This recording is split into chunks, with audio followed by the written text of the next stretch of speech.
독자 여러분, 안녕하세요. 오늘 저희가 함께 이야기 나눌 자료는 정연복 미술평론가께서 더 칼럼니스트에 기고하신 칼럼인데요. 제목이 일본 니조성에 핀 역사의 꽃, 안젤렘 키퍼 전시입니다. 교토의 정말 유서 깊은 곳이죠. 니조성에서 독일 거장 안젤렘 키퍼의 전시가 열리고 있다고 해요. 근데 이게 평범한 미술관이 아니라 이런 아주 특별한 역사적 공간에서 열리는 전시잖아요. 이걸 과연 어떻게 감상하면 그 의미가 더 깊이 와닿을지 오늘 좀 이야기해 보겠습니다. 근데 사실 궁금해요. 왜 요즘 이런 시도들이 많아졌는지, 미술관 밖으로 나가는 예술 말이죠. 아, 네, 맞아요. 그게 뭐랄까, 20세기 중반부터 예술가들이 이제 미술관이라는 그 하얀 정육면체 있잖아요.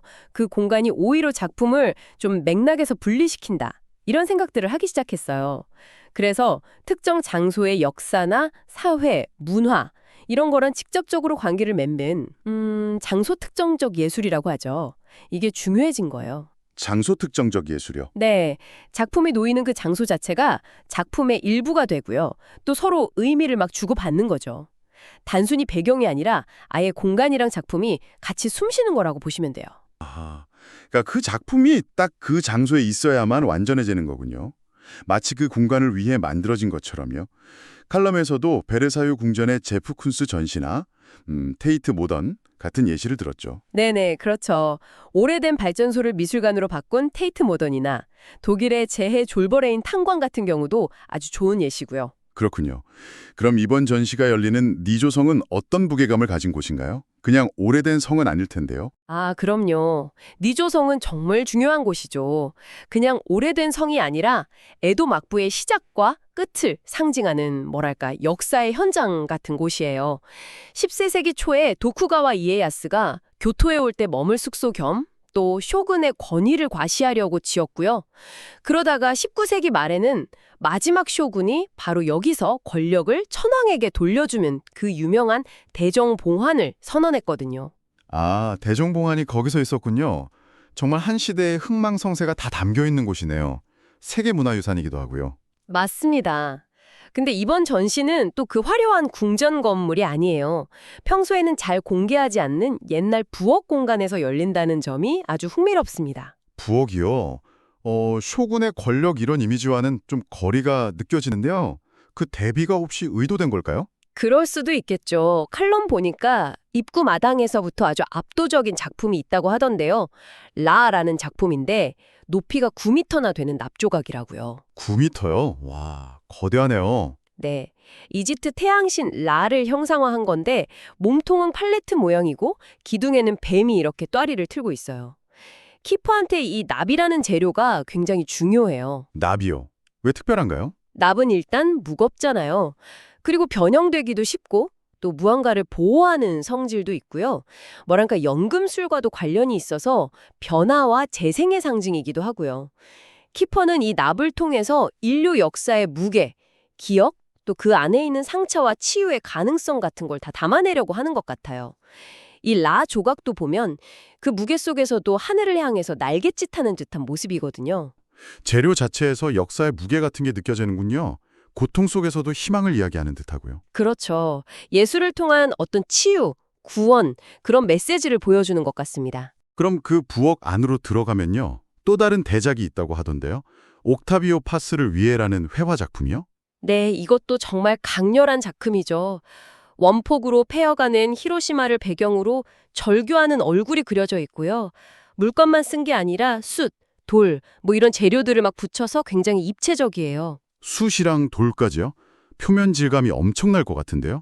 색깔은 주로 청록색과 금색이라고요? 네, 특히 그 금색은 니조선 건축물의 어떤 장식적인 요소에서 영감을 얻었다고 합니다. 그리고 그림 위쪽에는 멕시코 시인 옥타비오 파스의 시 구절이 적혀 있어요. 시 구절이요? 어떤 내용인가요? 우리 모두 다 다른 사람, 그리고 그 누구도 아닌 존재, 공허한 이름들 사이를 지나 사라지는 존재들, 이런 구절입니다. 와, 그 누구도 아닌 존재. 히로시마의 비극이랑 연결되면서 전쟁 속에서 사라져간 개인들, 그 존재의 허무함 같은 걸 생각하게 만드네요. 그렇죠. 특히 2025년이 히로시마 원폭 투하 80주년이고 또 키퍼 작가 본인도 80세가 되는 해라는 점을 생각하면 이게 정말 의미심장하게 다가옵니다. 그렇군요. 시기적으로도 의미가 깊네요. 단순히 과거의 이야기가 아니라 현재 우리에게 던지는 질문처럼 느껴지기도 하고요. 근데 칼럼에서는 작품이 마냥 어둡지만은 않다고도 했어요. 맞아요. 폐허를 다루지만 그 안에 어떤 다른 면모도 보여주죠. 예를 들어 안젤렘이 여기 있었다 같은 작품은 창밖 정원 풍경이랑 어우러지면서 뭐랄까 모네의 수련 연작처럼 황홀한 느낌을 주기도 한다고 하고요. 또 모겐소 플레인이라는 설치 작업도 인상적이라고 합니다. 모래바닥 위에 금칠을 한 곡식들이 이렇게 쭉 서 있고 그 사이에 뱀이랑 책이 놓여 있대요. 모겐소 플랜이요? 그게 2차 대전 후에 독일을 농업국가로 만들려고 했던 계획 아니었나요? 네, 맞습니다. 그 역사적 사실을 제목으로 가져왔죠. 그래서 이 작품은 그 실패한 계획 자체를 의미할 수도 있고 또 금빛 곡식이나 뱀, 책 같은 요소들을 보면 에덴 동산의 유혹이라든지 역경과 극복, 뭐 이런 여러 가지 의미를 떠올리게 만들어요. 되게 중의적이네요. 금빛 곡식은 희망가치인데 뱀은 좀 불길하기도 하고. 네, 그런 복합적인 감정을 불러일으키죠.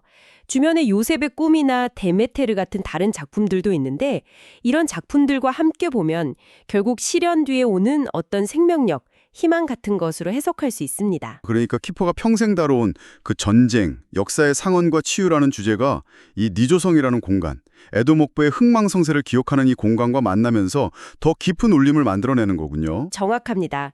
그래서 칼럼 필자도 이걸 절묘한 기획이라고 평가한 거죠. 작품 자체의 힘도 대단하지만 이 니조성이라는 역사적인 맥락 속에서 볼 때 그 감동과 의미가 훨씬 커지는 것 같아요. 정말 그렇겠네요. 단순히 작품만 보는 게 아니라 그 공간과 함께 호흡하면서 역사를 체험하는 듯한 느낌일 것 같아요. 마지막에는 니노마루 궁전이랑 정원도 꼭 둘러보라고 권하더라고요. 네, 그래야죠. 기러기처럼 건물이 이어진 국보 건축물도 보고 3,600점이 넘는 장벽화도 감상하고요. 또 발걸음을 옮길 때마다 새소리처럼 들린다는 그 꾀꼬리마루 또 직접 경험해봐야죠. 꾀꼬리 마루요. 재밌네요. 키포 작품을 보고 난 후에 그런 공간들을 다시 보면 성의 역사와 예술 작품이 서로에게 또 다른 의미를 부여하는 걸 느낄 수 있겠어요. 바로 그겁니다. 그게 바로 장소 특정적 예술을 감상하는 가장 큰 묘미라고 할 수 있겠죠. 작품과 공간이 서로 대화하는 것을 느끼는 경험이요. 오늘 이야기를 듣고 보니까 미술관 벽을 넘어선 예술이 우리에게 어떤 질문을 던지는지, 또 익숙했던 공간을 얼마나 새롭게 보게 하는지 다시 한번 생각하게 됩니다. 독자 여러분께서는 어떠신가요? 만약 독자 여러분이 예술가라면 어떤 공간과 만나서 새로운 이야기를 만들어 보고 싶으신가요? 그렇죠.